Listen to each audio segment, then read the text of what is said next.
This last Sunday, my mom was home, and she goes, your dad ate a pretzel when he woke up. I said, really? She's like, yeah, he was having anxiety, and he thought a pretzel might fix it. And I go, did it fix it? And she goes, yeah, but he keeps calling me dude. Because, my dad's not a big weed guy, so all of a sudden he starts getting high. He's like, hey, dude, let's listen to some reggae, dude. You know so, what, yeah, man? he's all over it. He loves it. When I first went on Weight Watchers, I got off the edibles. Yeah. Really big. And I was finding myself sleeping 3 nights and then having problems 3 nights. Frustration, sleep problem. Yeah. Frustrating. Like drinking NyQuil and fucking, because I mix it up a little bit. I don't let my body get used to one thing. I don't want it to get used to, what's the shit in turkey? Trichinosis. Tryptophan. Trichinosis. Drink tryptophan. That works 2 nights for Uncle Joey. Yeah. That's 2 Oh, you mean melatonin? Melatonin. That's 2 nights. Gaba Gaba, that's 2 nights. God, I've had that. Yeah. Then the other tea, that's 2 nights. The reefer, 2 nights. You follow me? So, and then one night I'll take a fucking anxiety pill. Yeah. Which will put me out. I'll drink a half a beer. But I'm always eating an edible. Yeah. All that Gaba Gaba and all that shit don't work. It don't work like an edible does. You sleep like a fucking baby. Really? When I eat edibles, I've never eaten edibles to sleep. Oh my God! When you eat edibles, those mints work. Eat 200 milligrams of those mints, Joey, and you will sleep like a fucking baby. I don't think I would. I think I'd be up panicking. You'll be sitting on the couch hearing, "Go to sleep, my baby, my baby, my baby. Go to sleep, my baby. Go to sleep, bird, please. Lole-hee, lole-hee, lole-hee, lole-hee." I'm telling you, I was watching the champ. Yeah. Last night when I got home, that he just signed over the horse. He just signed over the horse at the betting parlor. Yeah. And he borrowed the 2,000 from Faye Dunaway. And the bookie just came to the track to take the kid's horse, Ricky Schroeder's horse. And he beats the fuck out of the bookmaker. He beats the fuck out of him. Yeah. And next thing you know, I'm like, I gotta watch the rest of it because he's in jail. Ricky Schroeder. You ever see that movie? Jesus Christ, where the fuck have you people been? I know Fucko hasn't seen it. He's too busy watching Orange is the New Purple with fucking that other Some Americans. A pool jump is a shower. Yeah. There's some people who think by jumping in the pool, they get out and clean. They don't swipe their ass. Yeah. They don't scrub the nuts. The same way dead skin develops around your face and you got to get it off with a loofah. Yeah. What do you think develops around your skin? When you get you watch the 600-pound life, when you become one of those fat fucks and you stop bathing. My daughters and I are obsessed with my 600-pound life. Is that the best show on television? Obsessed. The best show on television. I watched 4 episodes. The 2 brothers that hated each other, those 2 morons. Oh. And the one brother the one kid that was on pills, the kid finally said to him, if the next time you fake pain and go to an emergency room and get a prescription, they're going to charge you with a felony because you've already exceeded the amount of lifetime prescriptions a person could get in Texas. Really? When you're a fat fuck, I think that show does something to you. Yeah. Like you have to watch it and go, I don't want to be that person. But those people who that happens to, it's a toss-up. I sit there and watch it, and I listen to their words, and I watch their environment, and I think, what happened? Like the fat dude was on pills. What makes a person go, you know what? I lost my job. And part of it could be the beginnings of depression. But now the depression is worn off, and there you are 800 fucking pounds later. Yeah. It was a weird thing about the show. There's a lot of people who whined on it, who pretend like they're trying to lose weight.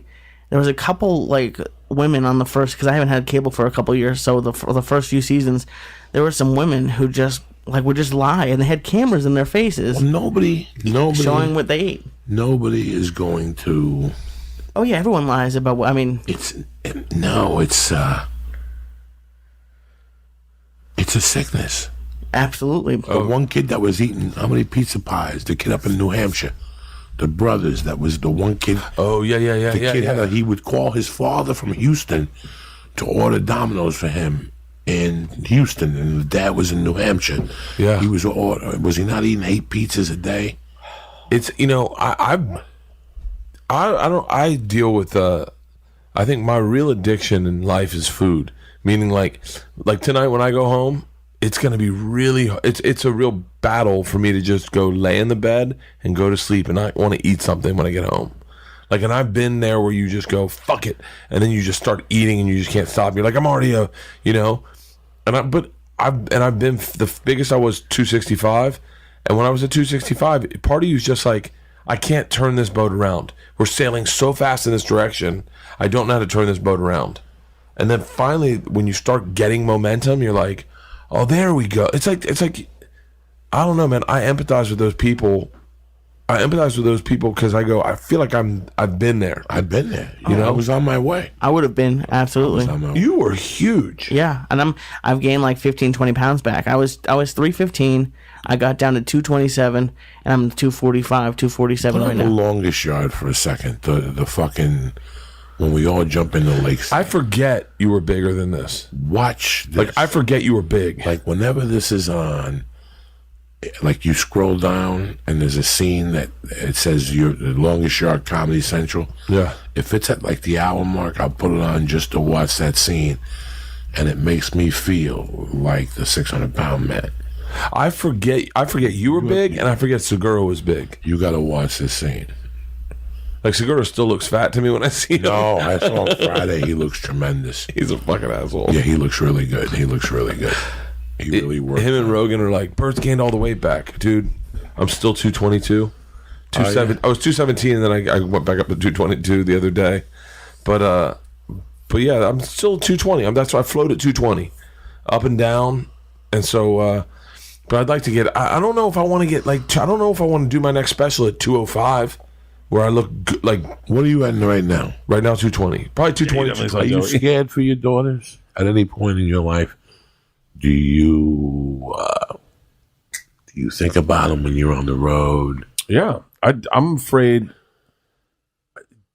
George is just such a sensitive, like, really, like, Georgia is the kid. For those of you that don't know, like, I always tell stories about Isla, but George is the kid that when Mercy comes over to the house for Christmas Eve, Georgia tracks her the whole time, stays with her, plays with her, takes her into the room, remembers the shit that she had as a little girl, and goes, hey, Mercy, you want to try this? Hey, why don't I hop up on the thing and play the piano? And Mercy's like a comet. She comes into that house, and that is her home. She goes into Isla's room, starts going through her stuff, just walks around, comes out, talks to everyone, makes herself a plate, sits up on her dad's lap. Dude, Mercy is a comet. She's a lot like, she's a mix of Isla and Georgia. Isla had that energy, but Mercy's also super sensitive. Like, very, like, there was another little kid there this year, and Mercy was taking the time to talk to her, make sure she's okay. Fucking banged the head at the end of the night. I know. I'm sitting there, boom, and when you hear boom, you just on a wood floor. You just do the sign of the cross. I hope that ain't my kid. And the kid was in shock, But it's weird when she comes over how Mercy went, it wasn't me. No. Georgia does take care of Mercy. Georgia has that sympathy. Isla don't give a fuck. Isla locked her door. I go, what are you doing? She goes, Mercy's here. I gotta keep her out of my stuff, Dad. I go, Isla, open your fucking door. But yeah, the Isla, Georgia's just so sensitive. She's gonna get her heart broke really bad. First guy she dates, she'll fall in love with and just get her heart broke. And I know that feeling because I'm that kind of person. And that's gonna be we just got to get her through that first break. Obviously, if you don't know it, Georgia is you. Oh, yeah. Without the fucking Tito's. Yeah. Georgia is you without the Tito's. She's very level-headed. I could tell that's how you were when you were younger. Yeah. Does she walk to that fucking bus thing in the morning? No. You both drive back and forth? We drive both of them now. I worry about my daughters, and I worry about what would happen. Oh, Mercy's going to be so fucking fine. That kid's got that Oprah gene where, like, nothing's going to hold her back. I'm reading this book called Coddling of the American Mind, and they're saying the phrase that kind of stuck with me was this phrase about this, I guess, guy that worked for Obama said when they were talking about kids being oversensitive and getting outraged, and he said, I want to teach you to deal with adversity. I don't want to pave the jungle for you. I want you to be able to figure out the jungle. If I take all the weights out of the gym, it's no longer a gym. The weights are there because it sucks, and that's what you got to do.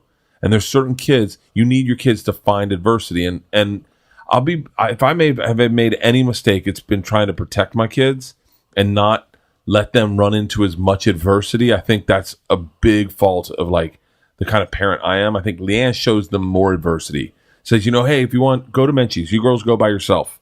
And I'm like, no, there's kidnappers out there. She's like, they're going to be fine. You did it when you were a kid.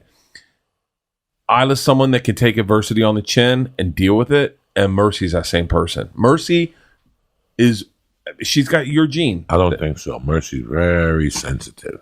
Really? Yeah. Dude, she runs around our parties like literally like she's selling cars. Like she just is so rough and tumble. Do you remember one of my favorite stories? This is my favorite story about your daughter. We talk about this once a month. This comes up with my friends. 2 Christmases ago, I get drunk super fast, and I'm too drunk, and then so I go into my closet to take a nap. I take a 15-minute nap. I disappear for 15 minutes. I wake up, and I realize I need to jump in the pool. I need to like sober up. I'm going to jump in the pool. So I throw on a Speedo. By the way, there's like 60 people at my house, right? Joey's family, all our friends, all the kids. I throw on a Speedo. I come running out, and I jump in the pool. And immediately Isla jumps in the pool. And then this kid Carter jumps in the pool. And then this kid Max jumps in the pool. And then Georgia jumps in the pool. Everyone starts jumping in the pool. And all of a sudden, you see Mercy. And she's looking at the pool. And Joey goes, are you going to do it? And she sprints up to the pool and stops. And she goes, no, Daddy. It's too cold. And Joey goes, come on, Mercy. And she goes, ah. And everyone's going, Mercy. And she starts looking around, almost like Hulk Hogan, like, oh. And then goes, no. And then turns to Joey, smiles, and jumps into the pool. It is so damn cold. What did she say before she jumped What did she say? Hold my ring. Hold my ring. Yeah! She had clothes on, dude. Sneakers, the whole thing. Hold my and ring. out of the whole thing, she goes, okay, Daddy. She looks, she goes, hold my ring. And she jumps in, and we fucking died. Dude, hold my ring. The fucking place lost it. You got to realize there's 20 kids in the pool, and we got this one like 5-year-old on the edge. I mean, working the crowd like Hulk Hogan. Like, should I give him the pile driver? And everyone's like, come on, Mercy. She goes, no. And then all the moms like, you don't have to. And she's like, looks at Joey, hold my ring, and just jumps. The place went fucking nuts. I felt because she was at the tip, and you could see her little fingers were moving.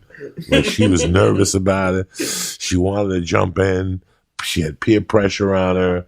She wanted to swim. She wanted to prove a point. But I know Mercy's little head, something was going on. Yeah. And finally, she let us know. Hold the ring. Hold my ring. Forget the sneakers. Forget the socks. Forget my underwear. Forget the pants I got on. Yeah. The shirt, the jacket. Oh, forget all that shit. It's just hold the ring. Dude, that made us. And then this year she came over and I go, hey, Mercy, you jumping in the pool tonight? And she goes, oh, no.